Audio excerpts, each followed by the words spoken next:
بسم اللہ الرحمن الرحیم۔ السلام علیکم محترم ناظرین، آج کی ویڈیو میں قرآن و حدیث کی روشنی میں ہم ایمان کے ایک ایسے جز کا ذکر کریں گے جس کے بغیر ایمان نصف ہے۔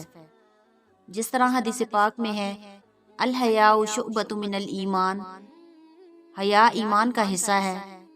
اسلام میں حیا کی کیا اہمیت ہے، حیا کا اصل مستحق کون ہے، اور ایک حیا ہی ہے جو ہمیں تمام برائیوں سے کیسے روک سکتا ہے، اور اپنے اندر حیا کا جذبہ کیسے پیدا کیا جائے۔ دراصل حیا انسان کی فطرتی صفت ہے۔ جو انسان جتنا زیادہ حیادار ہوگا اتنا ہی اپنے معاشرے میں باوقار سمجھا جائے گا، اسی لیے کہ حیا ایک خاص حالت کا نام ہے جو انسان کے دل میں ایمان کے سبب سے ہر برائی اور عیب کے کام سے دور کر دیتا ہے۔ حدیث پاک میں فرمایا گیا، جناب رسول اللہ صلی اللہ علیہ وسلم نے فرمایا، حیا اور ایمان دونوں ایک دوسرے سے ملے ہوئے ہیں۔ ان میں سے جب کوئی ایک اٹھ جاتا ہے تو دوسرا خود بخود اٹھ جاتا ہے۔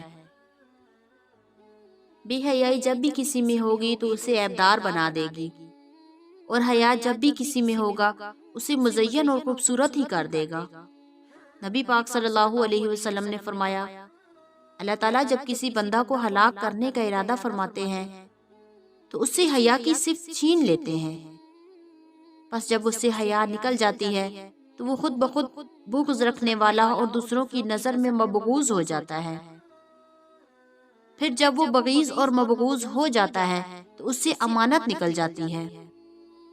جب اس سے امانت نکل جاتی ہے تو وہ خائن اور لوگوں کی نظر میں بددیانت ہو جاتا ہے، اور جب وہ خائن اور بددیانت ہو جاتا ہے تو اس میں سے رحم کا مادہ نکل جاتا ہے۔ جب اس سے رحمت نکلتی ہے تو وہ لائن اور ملعون یعنی لعنت کرنے والا اور لعنت کیا ہوا ہو جاتا ہے۔ پس جب لائن اور ملعون ہو جاتا ہے تو اس سے اسلام کا عہد نکل جاتا ہے۔ الغرض برائیوں سے حیا اور شرم نہ صرف عام لوگوں کی نظر میں بلکہ شریعت کے نزدیک بھی نہایت پسندیدہ عادت ہے جو ہر مومن میں پوری طرح پائی جانی چاہیے۔ مسلمان اگر اس صفت سے محروم ہو تو وہ کبھی بھی کامل طور پر ایمان کی تقاضوں پر عمل نہیں کر سکتا۔ حیا کا مستحق کون ہے؟ ویسے تو ہر انسان اپنے اندر کچھ نہ کچھ حیا اور شرم کا مادہ رکھتا ہے، یعنی وہ دوسرے انسانوں کے سامنے عموماً بے حیائی اور بے شرمی کے کاموں سے اجتناب کرتا ہے،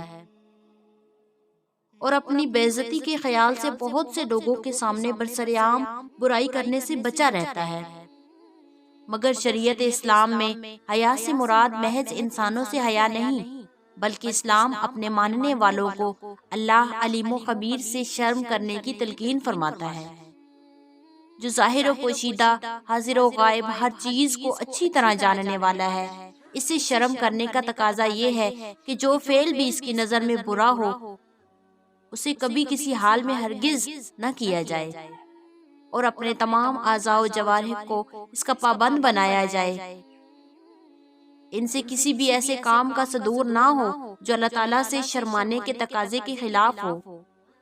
اس سلسلے میں نبی پاک صلی اللہ علیہ وسلم نے فرمایا، اللہ تعالیٰ سے اتنی شرم کرو جتنی اسے شرم کرنے کا حق ہے۔ صحابہ نے عرض کیا، تمام تعریف اللہ کے لیے ہے، اے اللہ کے نبی، ہم اللہ سے شرم کرتے ہیں۔ تو نبی پاک صلی اللہ علیہ وسلم نے فرمایا، یہ مراد نہیں، بلکہ جو شخص اللہ سے شرمانے کے حق کو ادا کرے گا اسے 3 کام کرنے ہوں گے۔ اول یہ کہ اپنے سر کی حفاظت کرے، اور اس چیز کی جس کو سر نے جمع کیا ہو، اور دوسرے یہ کہ پیٹ کی حفاظت کرے، اور اس چیز کی جس کو پیٹ نے جمع کیا ہو، اور تیسرے یہ کہ موت کو اور موت کے بعد کے حالات کو یاد کرے۔ خلاصہ یہ ہے کہ جو شخص آخرت کا ارادہ کرے وہ مال کی زیب و زینت چھوڑ دے، پس جو ایسا کرے گا وہ اللہ تعالیٰ سے حیا کرنے کا حق ادا کرے گا۔